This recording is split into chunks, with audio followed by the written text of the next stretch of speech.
On the 8th of August 1992, somewhere between 11 p.m. and midnight on an icy cold night, tragedy struck the Hartman family of Nababeep in the Northern Cape, South Africa.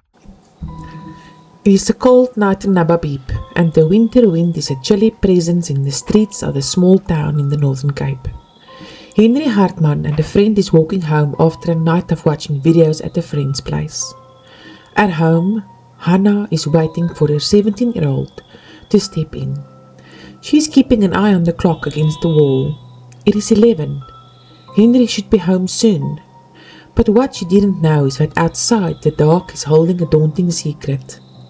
At the end of the night, Barry and Chris decided to take the girls home in a car, but Henry and his friend walked. They lived in the same direction.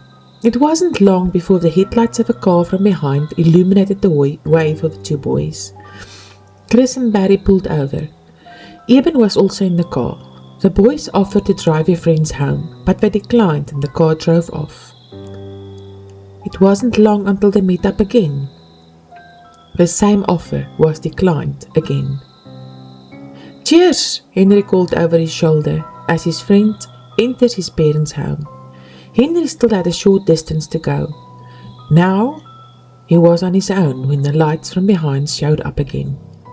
Once again, the same offer was made, but this time, after some convincing, it was accepted and Henry jumped into the car.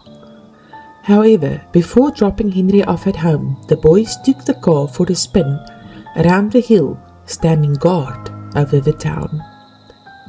It is hard for Hanna to remember all the details of how the night unfolded, and it is fine, for what happened after is what really mattered. The local paper had the details. The car slipped around the corner, left the gravel road, and rolled a couple of times. Henry and Eben were flung out. The other boys sustained minor injuries, but Eben's family was left mourning a child. And Henry's family? They were about to experience a miracle. However, as is often the case with miracles, it didn't feel that way for the Hartman family just yet.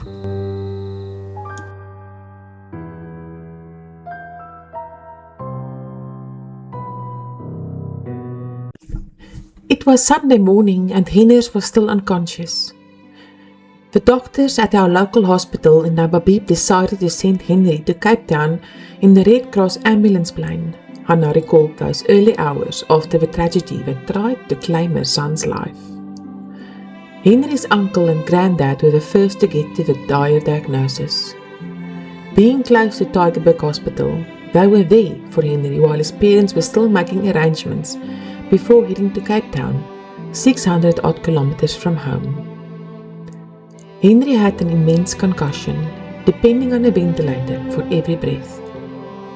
It was hard to see him in this state, but when we spoke to him, tears rolled over his cheeks, Hanna shares. His diagnosis didn't get any better. Patients with such injuries usually live only up to 72 hours, in very exceptional cases, up to 2 weeks.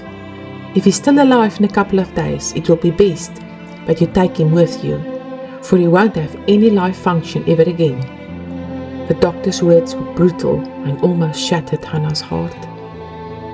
Some of the things that were said about my son were that he would never be able to speak again, perhaps his name or a few words at most. We were advised to place him in an institution for people with such severe head injuries. I still remember the big capital letters with which the doctor wrote "institution" on his file. I was torn, to say the very least. Now, the entire family was in Cape Town to be there if we had to say goodbye to Henry. But that night, I felt immensely alone. One moment, I was begging God to save my son's life. Another, I was pleading that God rather take him than leave him in this state. In between, the idea of forgetting my son in the institution was too much to accept. In the end, I only asked God for the strength to do what is God's will. 6 days after his accident, doctors made a small incision in his airway, and that helped Henry to breathe more easily, and as a result, he was calmer. The next day, Hanna found herself alone next to her son's bed. The family had to get back home, and the burden she carried was too much for her on her own. I went into the small chapel where the red-haired minister was preaching. I couldn't stop crying, not even after a young girl from home, now a student at the hospital, came to sit next to me. I remember the sermon based on Isaiah 43 verse 5. Fear not, for I am with you. I will bring your offspring from the east and from the west. I will gather you. At one point I saw the minister's open Bible and it looked to me like Psalm 43. And that afternoon I wanted to read it again. But I couldn't find a similar text to the message, not in Psalm 43 or 42. And then I found peace in Psalm 41 verse 4. As for me, I said, O Lord, be gracious to me. Heal me, for I have sinned against you. At that moment, I found peace that God would heal my son. However, it is to be expected that such strong conviction is often anchored in emotion and can easily change in emotionally volatile moments. So he did for Hanna. She admits that there were days when doubt clutched her heart, days when she could see Henry couldn't lift his head or close his mouth, causing saliva to drip from it. 11 days after the accident, I walked into Henry's room and as per usual greeted him. But before I was done, his eyes opened. Initially, his pupils were small, but I knew he saw me. Then he closed his eyes again. This started happening more often, but the medical team still refused to believe me. At times, even those on whom I trusted to renew my faith would discourage me from holding onto the belief that my son would be healed. However, every dose of discouragement was followed by multiple confirmations that God can heal. He healed Peter's mother-in-law, the lepers, the paralyzed man, so many. Eventually, Hanna had to go back home, leaving Henry behind in Cape Town.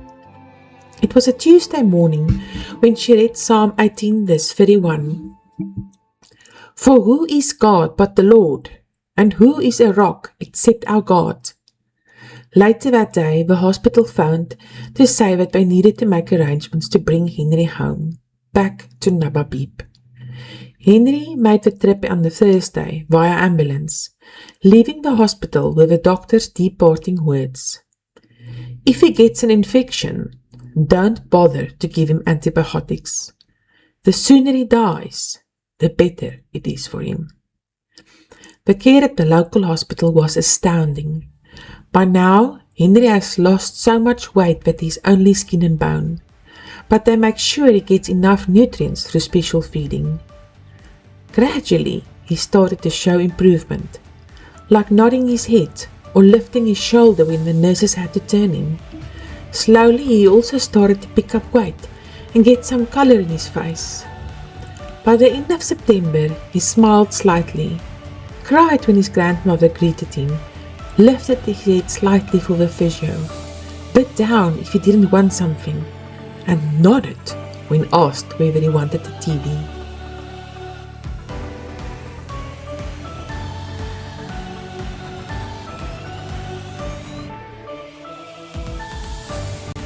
At some point, he started to lift his arm and place his wrist in front of his eyes.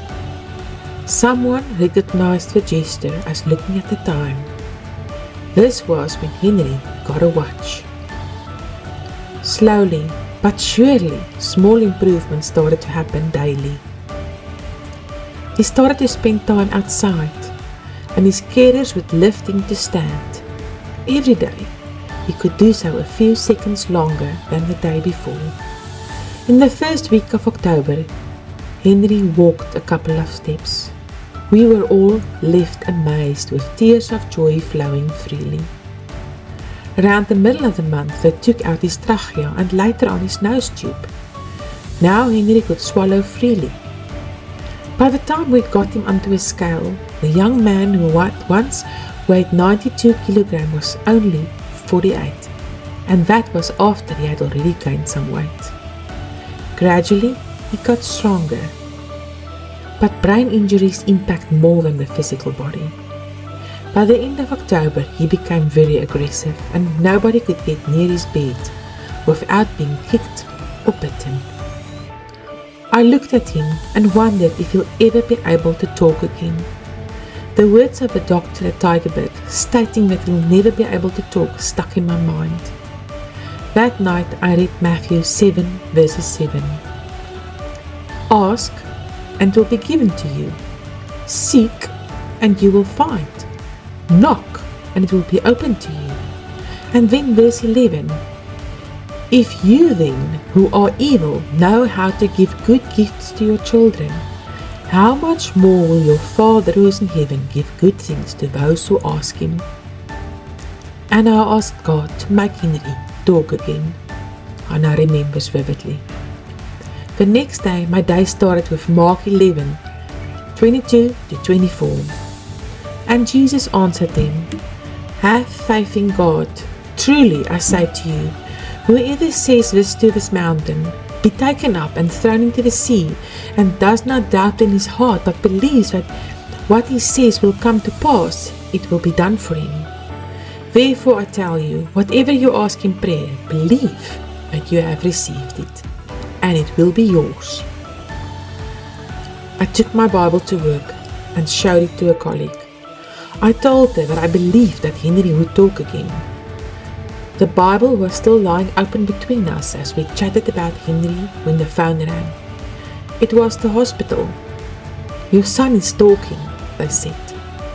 When the morning staff came on duty, he told them he wanted food. I rushed to the hospital and Henry was saying in a very broken way, "Good morning, Mom." Henry's verbalization was the highlight of his recovery journey.